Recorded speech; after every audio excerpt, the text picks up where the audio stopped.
பிரியமானவர்களே, வாழ்வின் வெளிச்சம் வேத வசனத்தின் மூலமாக உங்களை சந்திப்பதில் மிகுந்த மகிழ்ச்சி.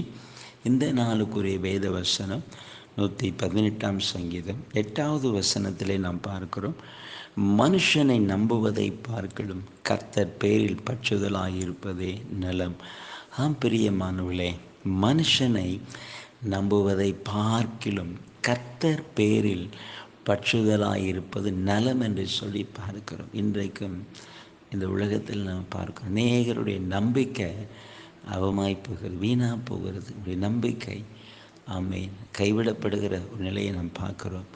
ஆனால் கர்த்தர் பேரில் பற்றுதலாக இருப்பது என்று எழுதப்படுகிறது. சரியா? அப்போ நம்முடைய உலக வாழ்க்கையில் நம் ஆண்டவரையே சார்ந்து கொள்ளணும், அவரையே பற்றி பிடித்து கொள்ளணும். அது நமக்கு நலம் என்று சொல்லி பார்க்கிறோம். அது நலம். அதுதான் வேதம் சொல்லுகிறது, கர்த்தர் பேரில் பற்றுதலாக இருப்பதே நலம். ஆண்டவரை சார்ந்திருக்கணும், அவரை நம்பி இருக்கணும், ஒரு பேரில் பற்றுதலாக இருக்கணும். அது நமக்கு நலம் என்று சொல்லி வேதம் சொல்லுகிறது.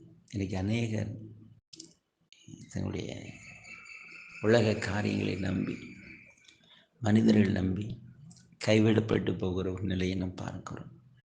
நம்ம ஒருபோதும் கைவிடாதவர் ஆண்டவர். அவர் பேரில் பற்றுதலாக இருக்கும் பொழுது, அல்லது அவரையே நாம் பற்றி கொண்டு இருக்கும் பொழுது, அவர் ஒருபோதும் நம்மை கைவிட மாட்டார். ஒருபோதும் நம்மை கைவிட மாட்டார். அது நமக்கு நலமாக இருக்கும். நாம் ஜெபிப்போம். நன்றி தகப்பனே, இன்றைக்கும் இந்த வார்த்தை கேட்கிற ஒவ்வொரு பிள்ளைகளுக்காக நான் ஜெபிக்கிறேன் ஐயா. வேத வசனம் சொல்லுகிறது, கர்த்தர் பேரில் பற்றுதலாக இருப்பதே நலம் என்று சொல்லி ஆண்டவரே. அப்பா, அப்படிப்பட்ட கிருபைகளை ஒவ்வொரு பிள்ளைகளுக்கு கொடுத்து நடத்துங்க ஐயா. இன்றைக்கு அநேகர் கைவிடப்பட்ட நிலையில் கண்ணீரோடு இருக்கலாம்ப்பா. ஒருவேளை சிலர் ஏமாற்றப்பட்ட நிலையில் இருக்கலாம் ஐயா. ஆண்டவரே, அப்படிப்பட்ட பிள்ளைகளுக்கெல்லாம் கர்த்தர் இறங்கி அவங்களுக்கு வேண்டிய ஆறுதலை சமாதானத்தை கொடுத்து நடத்தி உடைய பிள்ளைகளை ஆசீர்வதிங்க ஐயா. கைவிடப்பட்ட பிள்ளைகளை கரம்பெடுத்து நடத்துங்கப்பா. ஏமாற்றப்பட்ட பிள்ளைகளை வாழ்வில் இருக்கிற அந்த ஏமாற்றங்களை, தோல்விகளை மாற்றி கர்த்தர் ஒரு அற்புதத்தை செய்து வழிநடத்துங்க. இந்த நாளில் நம்முடைய வல்லமை இறங்கட்டும். கர்த்தர் கிருபையாக இறங்கி நம்முடைய பிள்ளைகளுக்கு ஒரு அற்புதத்தை செய்து ஆசீர்வதித்து மகிழப்படும் சில அன்பு காய்மை துடிக்கிறோம்.